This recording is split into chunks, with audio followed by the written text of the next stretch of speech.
आज सुनना है हिंदी गोदली भागवत गदखंड वस्तुनिष्ठ प्रश्न।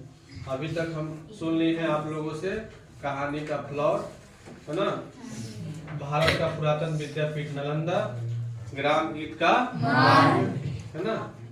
आज हम सुनेंगे आप लोगों से लाल पान की बेगम। सब लोग याद करके आया है? चलिए, पहला प्रश्न है, लाल पान की बेगम पाठ के रचयिता कौन है? फणीश्वर नाथ रेणु। हाँ, फणीश्वर नाथ रेणु का जन्म कब हुआ था? 4 मार्च 1921। 4 मार्च 1921। इनका जन्म किस गांव में हुआ था? औराही हिंगना। औराही हिंगना। दे दो दीपक को।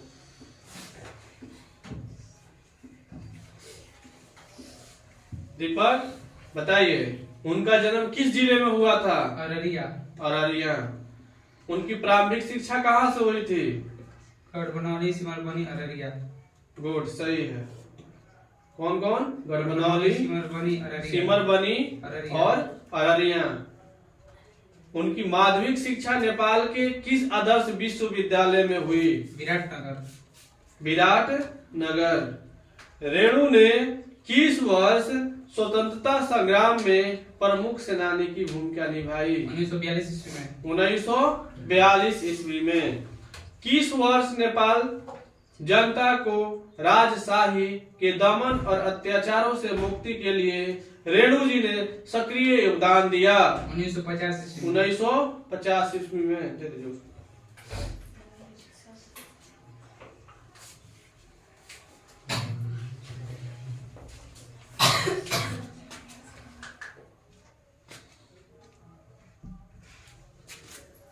अगला प्रश्न है, किस वर्ष नेपाल जनता को राजशाही के दमन और अत्याचारों से मुक्ति के लिए रेणु जी ने सक्रिय योगदान दिया? पसंद है? कोई बताएगा इसमें? कौन कौन बताएगा? चलो तो विकास बताओ। 1950। बैठ जाओ। सही है, 1950। वे दमन और किसके विरुद्ध आजीवन संघर्ष रहे? कोई बताएगा? चलो बताओ। सोनी। शोषण। वेरी गुड, आगे बढ़ा दो। याद ही नहीं किया है, याद किया है। चलिए, सत्ता के दमन चक्र के विरोध में उन्होंने किस उपाधि का त्याग कर दिया था? कोई बताएगा? चलो बताओ। क्या? गलती है सर। चलो तुम बताओ। पद्मश्री। बैठ जाओ। सही है, पद्मश्री। सत्ता के दमन चक्र के विरोध में उन्होंने किसकी उपाधि का त्याग कर दिया था? पद्मश्री का। उनकी मृत्यु कब हुआ था? 11 अप्रैल 1977। 11 अप्रैल 1977। राइट, सही आंसर है। दे दो उसको।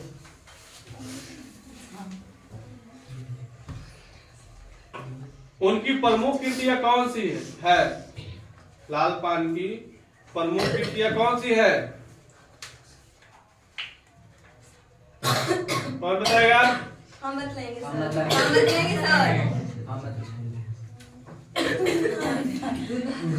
बताइए सर। सर हम बताएं। सुनीता बताएगी। महिला। गलत है। सही है। महिला आंचल। गुड, सही है। ठीक है, बैठ जाओ। महिला आंचल, परिकथा और दीर्घ। उनकी उपन्यास कौन सी है? उनकी उपन्यास कौन सी है? ठुमरी, अग्निखोर, आदिम रात्रि की महक, इनमें से सभी? कौन कौन? हाँ, अग्निखोर, आदिम रात्रि की महक। आगे बढ़ा दो, बढ़िया से याद करके आया करो। दे दो। उनकी कहानी कौन सी है? षड्यंत्र, धनजल, हाँ? सभी इसमें से तो सर बताओ इसका ऑप्शन बताओ। स्वर ज्ञान धन जल हाँ, तुलसी की तुलसी गंध। की गंध हाँ, श्रुत अश्रुत पूर्व। रेणु जी की वास्तविक उदय 1954 में किस उपन्यास में हुआ था? रेणु जी का वास्तविक उदय 1954 में किस उपन्यास में हुआ था?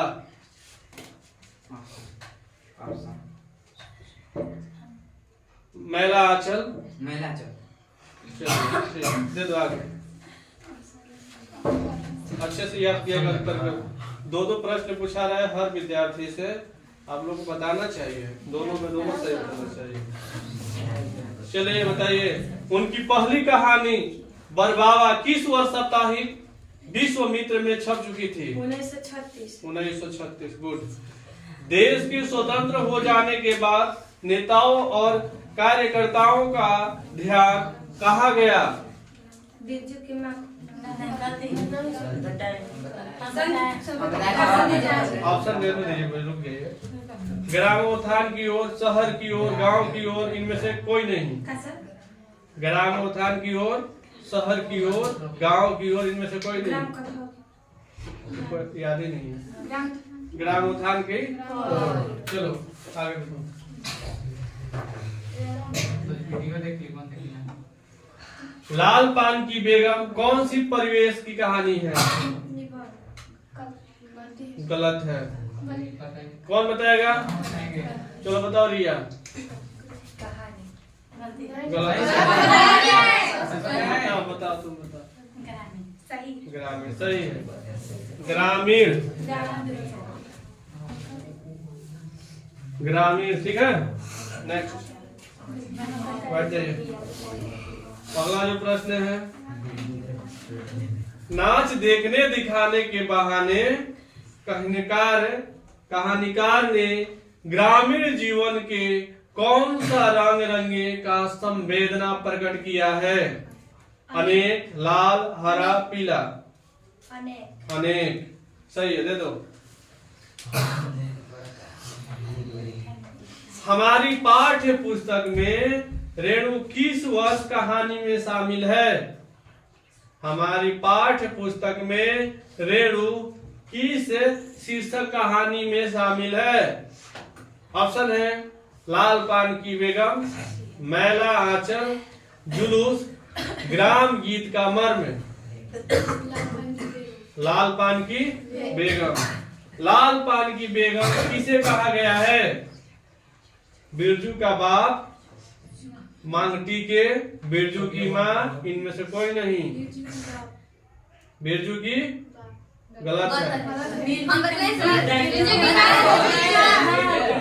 बिरजू का चलो दे दो आगे। बिरजू की माँ याद करो बाबू, ठीक बात। लाल पान की बेगम किसे कहा गया है? बिरजू की माँ, बिरजू की माँ। गलत है।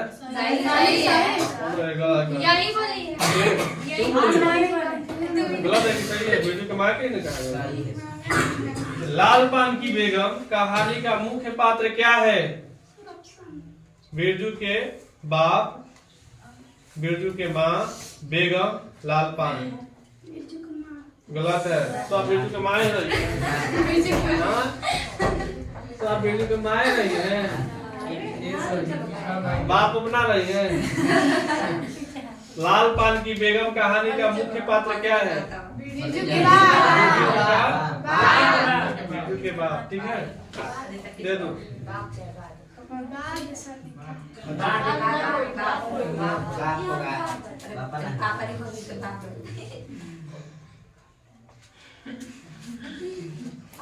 चलिए हाँ, क्या नाम है? सुनीता। चलिए बताइए, रेणु जी के जीवन के साहित्यकार कैसी है? साहित्यकार कैसी है? ग्रामीण, शहरी, घरेलू, बचपना। ग्रामीण सही है। तेज बोलो।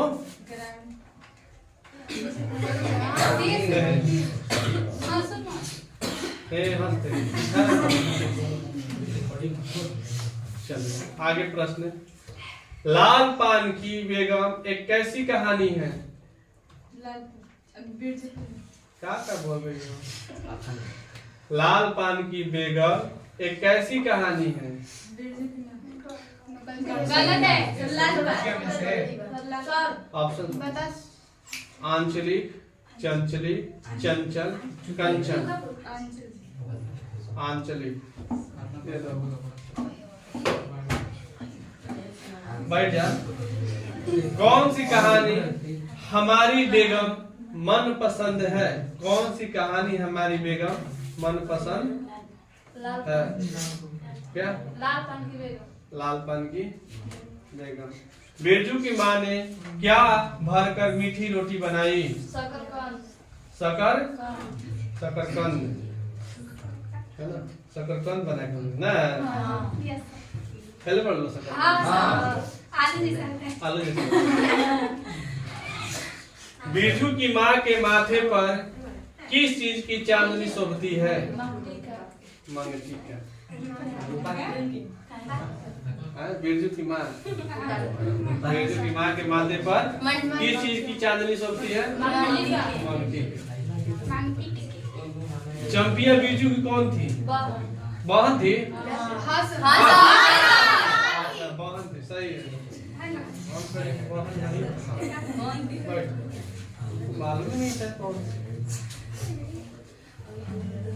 गौने की साड़ी में एक खास किस्म क्या आता है? गंध आ गया ना? सुंगी हो लोग? सुंगी तो नहीं है, मतलब साड़ी जब पैक रहता है ना, हाँ, निकलता है ना। अच्छा। गौने की साड़ी में एक खास किस्म क्या आता है? तो क्या आता है? गंध। पैसा गंध आता है। और जो सुंगा होगा ही ना बताएगा। ऐसा ये अनुभव है ना। अच्छा से मतलब सुगंध आता है। नया साड़ी ऐसे भी थोड़ा सा उसमें गंध आता है नया साड़ी में। किस कारण गांव की औरतें बिरजू की माँ से ईर्ष्या करती है? संपन्नता और संपन्न दोनों रहेगा, तो क्या मारोगे? संपन्नता। सही है, संपन्नता मान लो। बिरजू की माँ क्यों कूद रही थी? बिरजू की माँ क्यों कूद रही थी?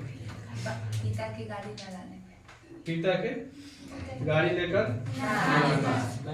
यानी पिता के गाड़ी लेकर ना आने से उनके पिताजी जो थे तो गाड़ी लेकर नहीं आए, है ना, तो वो क्या करने लगे? दे दो। पढ़ी है ना, रीडिंग कम से कम घर पे बुकों को भी थोड़ा सा रीडिंग डाला करो तुम लोग, ठीक ना, और याद होगा जल्दी जल्दी। बिरजू के बाप बिरजू के बाप सुबह से किस चीज की व्यवस्था में निकला हुआ था? फिर से सुनो क्वेश्चन। बिरजू के बाप सुबह से किस चीज की व्यवस्था में निकला हुआ था? बताओ। मोटर गाड़ी की व्यवस्था। मतलब उसको और पूरा रोने लगी, कूदने लगी, तो फिर वो खोज में उसके क्या होने लगे? लाल पान की बेगम गद्य की कौन सी विद्या है? कहानी। दे दो। सही बताइए, दोनों सही बताइए।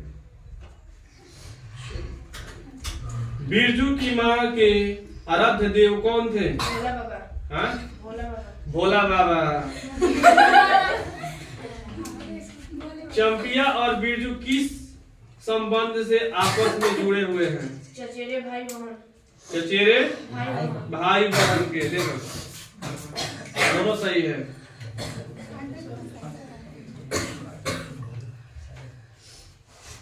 बिरजू का बप्पा किस सवारी से सब परिवार नाच देखने गया था? बैलगाड़ी से।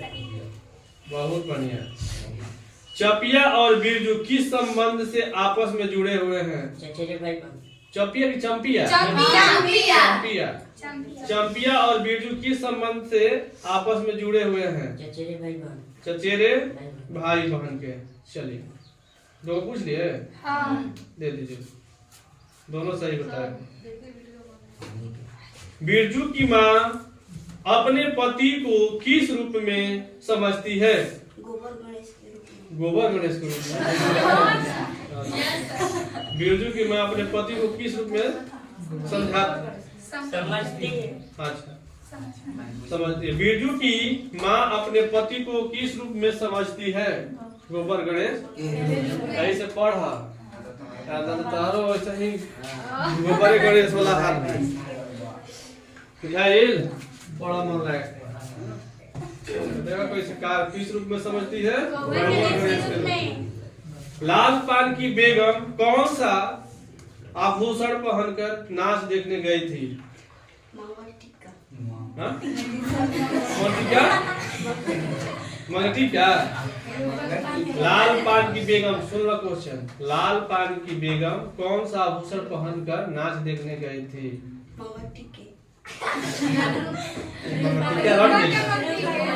ऑप्शन दो। तो रूपा का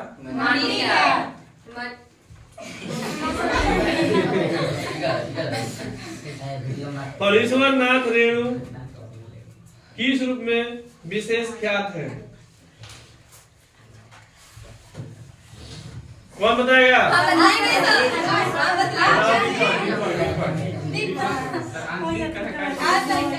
आंचलिक कथाकार के रूप में।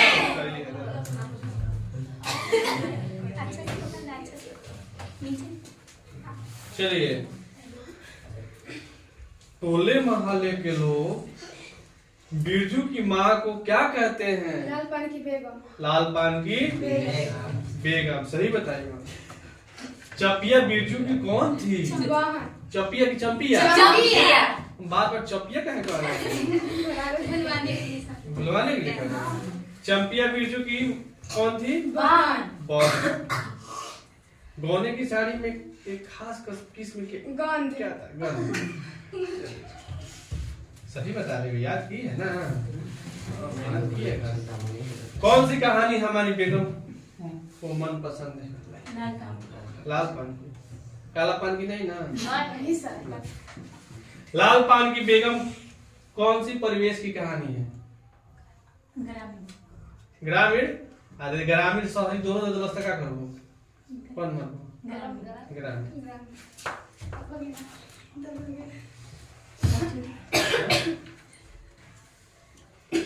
तो मृत्यु कब हुआ था? 11 अप्रैल 1977 किनका? Phanishwar Nath. Good, very good. देखो उनका जन्म किस जिले में हुआ था?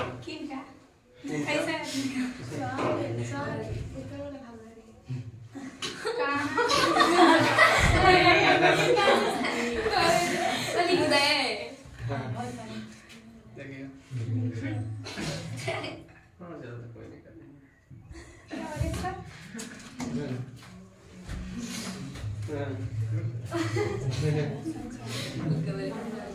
उनका जन्म किस जिले में हुआ था? अररिया। किनका? आराम से बोलिए, इनका नाम थोड़ा सा गड़बड़ है।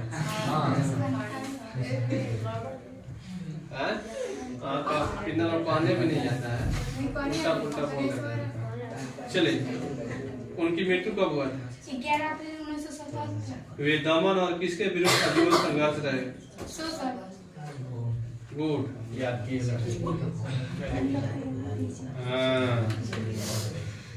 लास्ट विद्यार्थी अभिरेशमी है, लास्ट ही है ना, इसीलिए लास्ट में बैठी है। इसीलिए सोचते हैं कि पीछे से सुनेंगे तो दीपक से सुनेंगे, शुरू से सुनेंगे तो मेरे से सुनेंगे, है ना? तो इसलिए लास्ट वाला क्वेश्चन याद की होगी।